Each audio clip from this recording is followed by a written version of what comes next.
Uy, tapos na yung hoodie. College yun, may bigat-bigatan. At mukhang late na nga kami. Ayun na, nagserve yung mga latecomer na college vlog.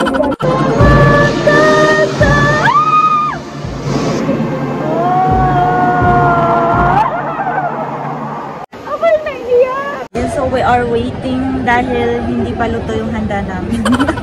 Huwag ka manang umiyak. Hindi ko sure kung waterproof yung nilagay kong eyeliner sa'yo.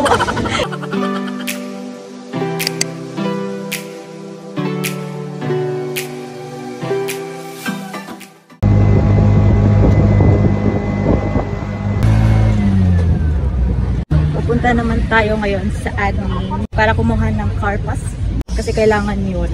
Dahil hindi makakapasok yung ibang sasakyan pag wala kang car pass sa araw ng graduation day. So balik ito, ididikit ito sa sa kotse.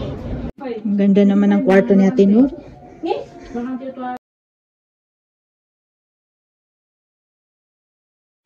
Yan, tapos ko na siyang ma-make-upan. Papunta na kami sa Charm. Hooding time na. Hooding time.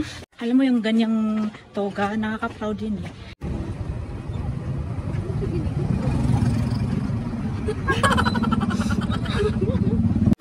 Foggy ngayon.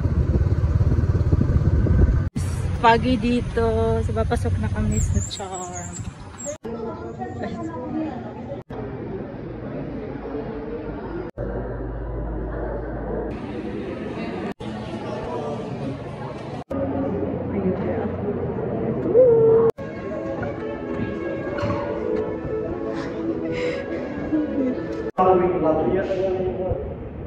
Any issue at Beacon.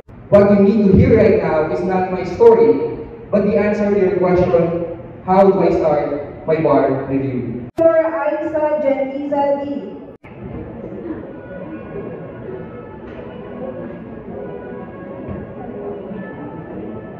Kinabahan tuloy ako. Kinabahan ako. Nandyan yung crush ko. Ay.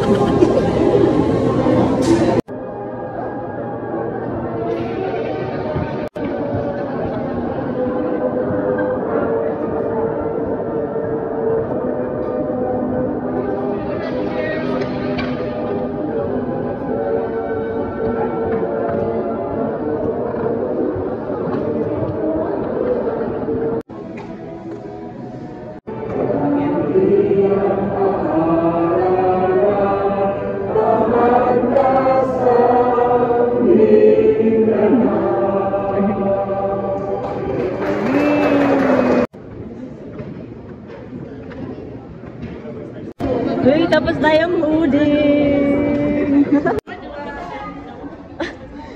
Pero na-realize ko no, sana no, sina Umi at Abby yung nandoon. Kasi halos lahat parents kasi nandun eh.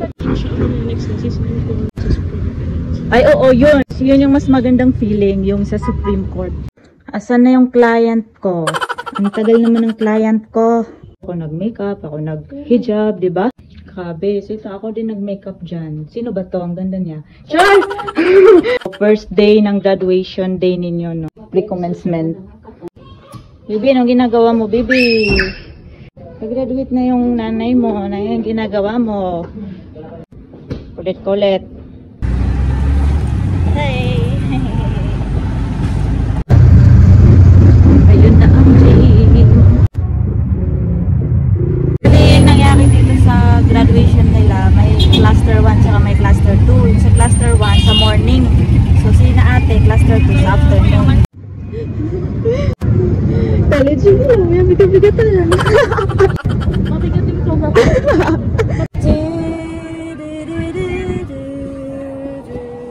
Saan ba pwedeng pumasok? Ako naman yung papasok. Lunch time kasi ngayon. Wala tayo sa mood. Nakapasok ulit tayo.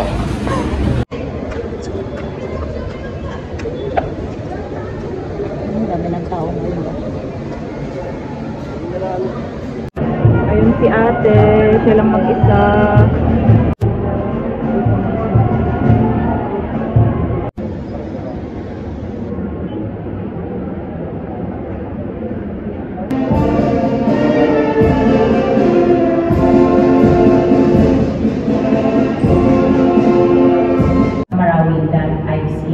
been great improvement since I was a student and since I've been returning here.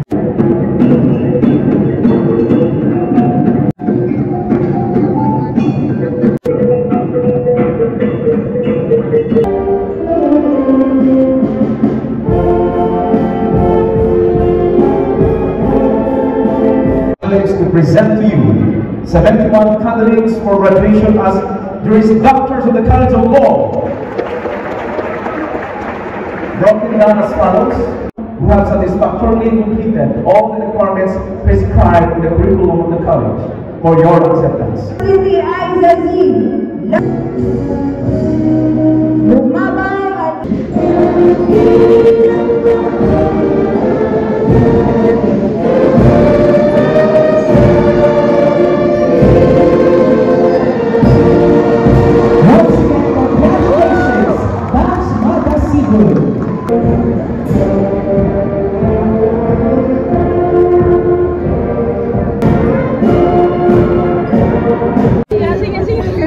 para kaming ano. Tapos na yung pre-commencement or final graduation naman. Wala ko naka...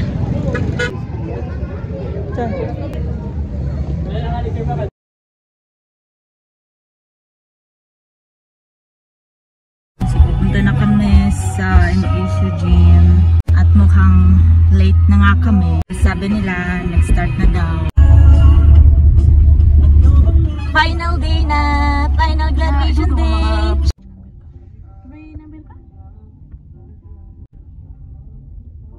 Yan, so pababa na kami. Late kami pero tuloy pa rin ang laban. Kailangan hindi mawala yung mood natin.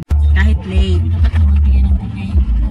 Ako, nagparinig din ako nung graduation day ko. Wala rin nagbigay sa akin ng bouquet.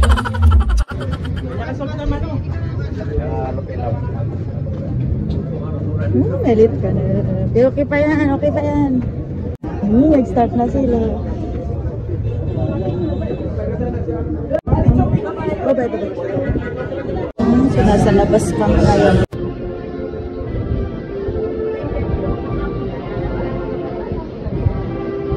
Vice Presidents, Assistant Vice Presidents, and other system officials, and other significant others, and guests.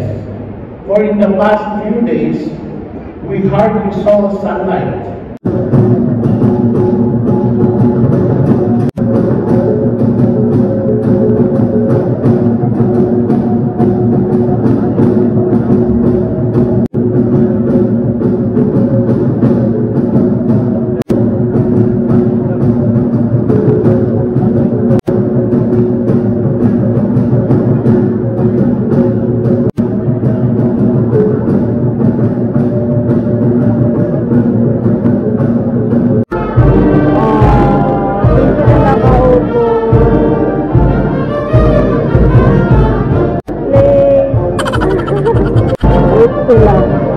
Nag-survey yung mga latecomer na college of law.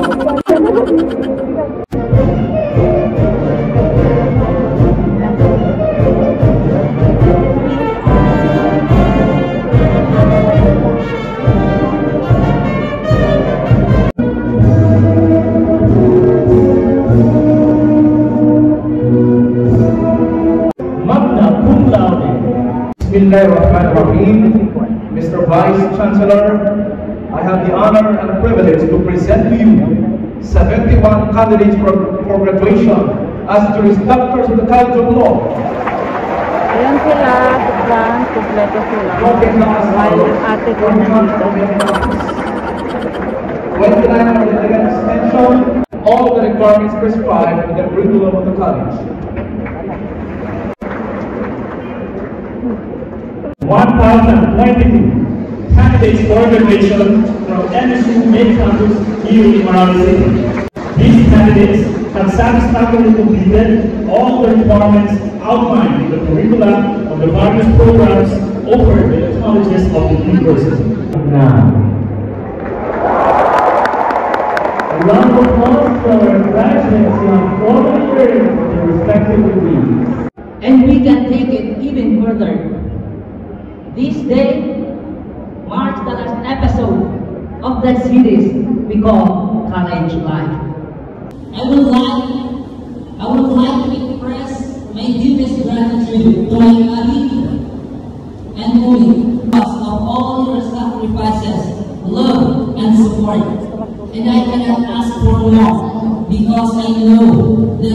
are as perfect as you can be.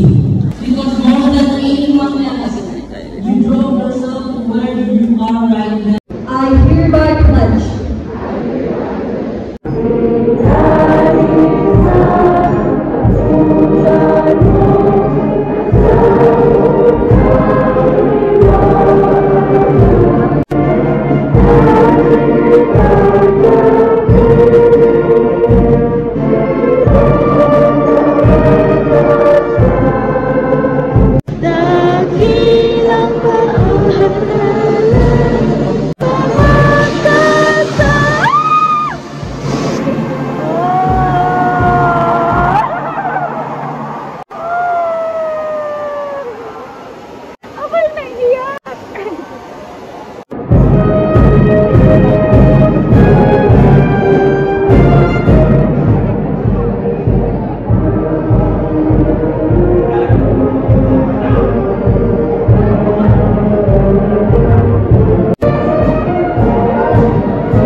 dahil hindi pa luto yung handa namin. Alam mo, baliktad. Akala ko na matatapos yung graduation day mga alas 3. Hindi pala. So yung nangyari, kami pa yung naghintay. Normally yung naghihintay yung mga visitors, pero kami yung naghihintay. Ayan, so we are waiting kay Kuya Engineer dahil gusto nila magpa-picture dito ng asawa niya. Siyempre dapat meron silang pictures dito sa loob ng gym. Oy, huwag ka muna umiyak. Huwag ka muna umiyak. Oo, huwag ka muna umiyak. Ayun kasi, kinwento kasi natin yung speech ng class salutatorian ninyo yun. Binalikan lang namin yung mga sinabi niya, so kaya medyo na-emotional kami. Huwag ka muna umiyak. Hindi ko sure kung waterproof yung nilagay kong eyeliner sa'yo. And it doesn't mean naman yan. Waterproof siya, hindi lang siya long lasting. Pag talaga tungkol sa parents talaga, naiiyak ka talaga. Ang bait naman ni Jan na, pinsan lang namin yun. Second cousin pala. Sabi niya, te, bibigay daw niya sa akin to kasi dalawa daw to. At saka ito din, bibigay din niya sa akin to kasi dalawa to. So, bali dito, hati kami dito sa Toblero. Tapos, itong, kumbong sa akin na daw to kasi favorite kong color is yellow. Sa akin na to? Yellow eh! Natatawa na lang ako para tayong mga ignorante dito. College of Law pa naman to. Congrats! So, nandito naman kami sa Oval. May golf pala. So, fill time lang naman.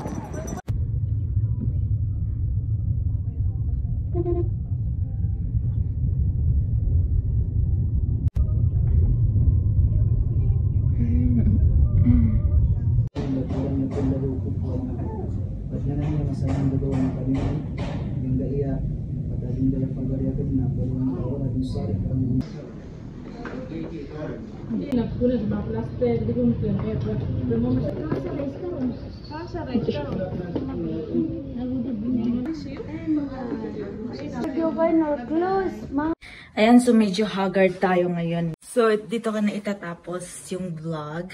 I think wala namang pupuntang bisita ngayon kasi it's already 7 PM na rin. Kanduri kasi yun or celebration kasi to ng ate ko, of course, dahil nag-graduate siya, tsaka yung anak niya, newborn baby niya na si Alaina. Kailangan din namin gawan ng kanduri yun.